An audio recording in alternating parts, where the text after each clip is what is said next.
মূলত দক্ষিণবঙ্গের যারা বিধায়ক আছেন, ঠিকই উত্তরবঙ্গ থেকে এসেছেন। আমরা আজকে এখানে 11টা থেকে 5টা শান্তিপূর্ণ ধর্না, একটাই দাবি করতে চেয়েছিলাম। অধ্যক্ষ আমাদেরকে আজকে অনুমতি দেননি। তিনি 16 তারিখে 12টা থেকে 3টে অনুমতি দিয়েছে। আমরা আবারও বলেছি, যেহেতু আজকে অ্যাসেম্বলিতে অন্য কোনো প্রোগ্রাম নেই, কাল নিশ্চয়ই 15ই আগস্ট আছে, ওই দিন আমরা এমন কিছু করব না যাতে আমাদের স্বাধীনতা দিবসের প্রোগ্রামে কোনোভাবে বাধাপ্রাপ্ত হয় বা কোনো অসুবিধা সৃষ্টি হয়। আমরা আজকে অধ্যক্ষের সিদ্ধান্ত মানিনি। আমরা অধ্যক্ষ সিদ্ধান্ত না মেনেই 11টা থেকে 1টা আমাদের বিজেপির যারা দক্ষিণবঙ্গের বিধায়ক আছেন, হোস্টেলে যারা ছিলেন, তারা এখানে এসে আমাদের বিধানসভার প্রবেশপথের সিঁড়িতে আমরা 2 ঘন্টা ধর্ণা দেব। কারণ 2টোর সময় ভারতীয় জনতা পার্টির একটি কর্মসূচি রয়েছে। একটাই আমরা শেষ করে সেই কর্মসূচিতে যারা যেতে পারবেন তারা যাবেন। আমরা ভারতীয় জনতা পার্টির বিধায়করা সিদ্ধান্ত নিয়েছি যে আমরা আগামী সপ্তাহে একদিন নবান্ন, একদিন রাজভবন এবং একদিন স্বাস্থ্য ভবন যাব। শান্তিপূর্ণ উপায়ে সীমিত সংখ্যায় আমাদের যে ডিমান্ড, স্বাস্থ্যমন্ত্রী তথা মুখ্যমন্ত্রী রেজিগনেশন, এই দাবিতে আমরা 3 জায়গায় যাব, এই সিদ্ধান্ত আমরা নিয়েছি। সাথে সাথে আমি অত্যন্ত পরিতাপের সঙ্গে লক্ষ্য করলাম যে এত ঘটনা ঘটছে আমাদের অত্যন্ত প্রিয় বোনকে নিয়ে। এবং কেউ অভয়া নাম দিয়েছেন, কেউ তিলোত্তমা নাম দিয়েছেন। আমি আমার এই বোনটির জন্য আমরা সবাই দল, মত, বর্ণ, ধর্ম, সম্প্রদায়ের ঊর্ধ্বেও ব্যথিত। এবং সবাই যারা কোনোদিন রাস্তায় নামেন না, তারাও রাস্তায় নেমে প্রতিবাদ করছেন। আজকে গোটা রাজ্য জুড়ে, ভারতবর্ষের বিভিন্ন প্রান্তে চিকিৎসা পরিষেবার সঙ্গে যুক্ত নার্স, স্বাস্থ্যকর্মীরা আজকে একদিনের প্রতীকী ধর্মঘটে গেছেন। আমি অত্যন্ত আনন্দ এবং কৃতজ্ঞ যে কলকাতার বেসরকারি প্রাইভেট হসপিটালের ডাক্তারবাবুরাও আজকে আউটডোর করছেন না। এর ফলে আমাদের যারা বাঁচিয়ে রেখেছেন কোভিডের পিরিয়ড বলুন, এমনি সুস্থ থাকার ক্ষেত্রে, সেই সম্মানীয় চিকিৎসক বা চিকিৎসক মণ্ডলী তারা আজকে এক পরিবারে এক সূত্রে গাঁথিত হয়েছেন। আমি রাজ্যের বিরোধী দলনেতা হিসেবে তাদের এই লড়াইকে কুর্নিশ করি, হ্যাটসঅপ করি। আর এই মুখ্যমন্ত্রী এবং তার সরকারের লাজ, লজ্জা, শরম কিচ্ছু নেই। আজকে কন্যাশ্রী দিবস, কন্যাশ্রী দিবস নিশ্চয়ই ডেট চেঞ্জ করা যায় না, যেহেতু রাজ্য সরকার এটা কন্যাশ্রী চালু করে, প্রত্যেক বছরই করেন। কিন্তু আজকে আমাদের বোনের জন্য উৎসবটা বন্ধ করতে পারতেন মুখ্যমন্ত্রী। তিনি বন্ধ না করে ধনধান্য স্টেডিয়ামে তিনি 3000 জনের একটা উৎসব করছেন। যে উৎসবে লজ্জা শরম ছেড়ে মন্ত্রী শশী পাঁজা, দপ্তরের আধিকারিক, রাজ্যের মহিলা কমিশনের চেয়ারপারসন সদস্যরাও হাজির হবেন। সকালবেলায় মেসেজ করা হয়েছে 3000 প্যাকেট চিকেন বিরিয়ানি খাওয়ানো হবে আজকে উৎসবে, রাজ্য সরকারের অর্থে। ধনধান্যের ব্যাংকোয়েটে সরানো হয়েছে প্যাকেটটা ডিস্ট্রিবিউশন এবং প্যাকেট তৈরির কাজ। মেনু ঠিক করে দিয়েছেন মুখ্যমন্ত্রী। চিকেন বিরিয়ানি, ভাবুন কোন রাজ্যে আমরা বসবাস করছি।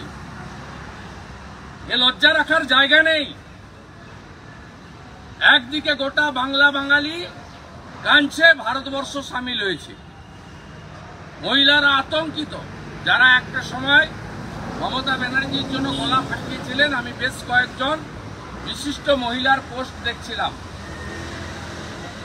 আজকেও একজন লেখিকার পোস্ট সকালবেলা আমাকে একজন পাঠালেন, আমি নাম আর বলতে চাই না, তিনি কিছুদিন আগেও বই মেলাতে মমতা ব্যানার্জির প্রশংসা করেছেন।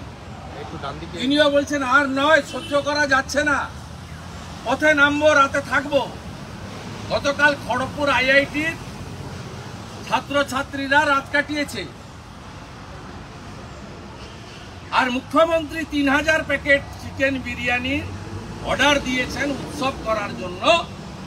Same same same Mamata Banerjee.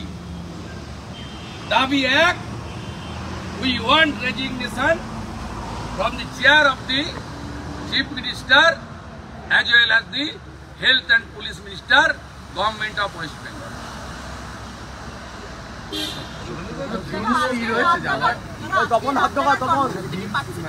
আগামী সপ্তাহে যাব। স্বাধীনতা দিবস করতে হবে, লড়াইও চলবে।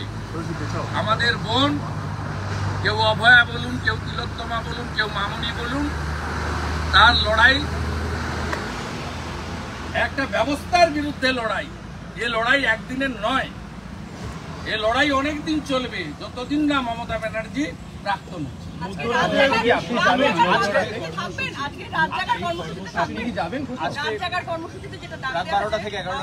প্রথমত মহিলারা লিখেছেন, আমাদের সতর্ক থাকতে হবে, ছবি তোলার জন্য না গেলেও জেগে থাকতে হবে, কারণ কোনো নির্দিষ্ট দল এটা অর্গানাইজ করেনি, সাধারণ মানুষও করেছেন, আবার তৃণমূল বাদে অন্য রাজনৈতিক দলও করেছেন, মানে পতাকা ছাড়াই মূল সুরটা বেঁধে দিয়েছেন ছাত্রছাত্রী। অতএব এটা মা বোন দিদিরাই করবে। ফটো তোলার জন্য আমরা যারা চিহ্নিত রাজনৈতিক ব্যক্তিত্ব, ফটোর সামনে না থেকে কোথাও আড়ালে থেকে জেগে থাকতে হবে, যাতে কোথাও তৃণমূলের গুন্ডা বাহিনী হামলা করতে না পারে, পুলিশ কোথাও টেনে হিঁচড়ে তুলে না দিতে পারে। পুলিশ একটা পরিকল্পনা করেছে, রেড রোড এবং তার পার্শ্ববর্তী এলাকায় যদি কোথাও রাত্রিবেলায় এই ধরনের কর্মসূচি হয়, তাদেরকে মেরে পিটে বল প্রয়োগ করে সরিয়ে নিয়ে যান। তো মমতা ব্যানার্জি নিজে বলেছেন যে কালকে রেড রোডের প্রোগ্রাম আছে, তার ধারে পাশে যাতে কেউ রাত্রে বসতে না পারে, এবং বিশেষভাবে গান্ধী মূর্তির পাদদেশ, মাতঙ্গিনী আজনার পাদদেশ, এইসব জায়গাগুলিতে মমতা ব্যানার্জির একজন একনিষ্ঠ ভৃত্য বিনীত গোয়েলকে এই নির্দেশ দেন। তৃণমূল কংগ্রেসের বর্ষিয়ান সাংসদ শুভেন্দু শেখর রায় তিনি নিজে আজকে ধর্নায় বসছেন এবং ব্যক্তিগতভাবেই তিনি ধর্নায় বসছেন। বিষয়টা তৃণমূলের নয়, বিষয়টা তৃণমূলের নয়। আমি শুভেন্দু রায়কে তার সিদ্ধান্তকে ধন্যবাদ জানাবো। এটা বিষয়টা একেবারেই তৃণমূল নয়, বিষয়টা হচ্ছে সরকার এবং ব্যবস্থা। কেউ একবারও বলেনি যে তৃণমূল কংগ্রেসের কোনো পদাধিকারী রেপ করেছে, খুন করেছে। বারে বারে বলা হয়েছে সরকার করেছে আর পুলিশ আড়াল করেছে। বিষয়টা সরকার। মমতা ব্যানার্জিকে তৃণমূলের চেয়ারপারসন থেকে সরানোর দাবি আমরা করিনি, করবো না। আমরা পুলিশ এবং স্বাস্থ্যমন্ত্রী তার পদত্যাগ দাবি করছি। এই দপ্তর যদি অন্য কারোর হাতে থাকতো, তার পদত্যাগ চাই। বিষয়টা সম্পূর্ণ সরকারের বিরুদ্ধে, সরকারি ব্যবস্থাপনার বিরুদ্ধে। আপনার বাড়িতে ঘটনা ঘটেনি, আপনি রাস্তায় এ ঘটনা ঘটেনি, ঘটনা ঘটেছে কোথায়? রক্ষক যেখানে, ভক্ষক সেখানে। তাকে ডাকা হয়েছে, নাইট ডিউটি দিতে বলা হয়েছে, তার রোস্টার বানিয়ে দেওয়া হয়েছে, নাইট ডিউটি দেবেন আমাদের বোন। তাকে প্রোটেকশন দেওয়ার জন্য পুলিশ, সিভিক ভলেন্টিয়ার থাকবে, আরএমও থাকবে, নাইটের চার্জে অন বিহাফ অফ সুপার কেউ না কেউ থাকবে। তা বিষয়টা তো ঘটেছে যেখানে তার সম্পূর্ণ দায় দায়িত্ব এক স্বাস্থ্য দপ্তরের সাথে পুলিশ দপ্তর, আর এই দুটো দপ্তরেরই দায়িত্বে মমতা ব্যানার্জি। তাই মমতা ব্যানার্জির পদত্যাগ করে বাড়ি যাওয়ার সময় হয়ে গেছে।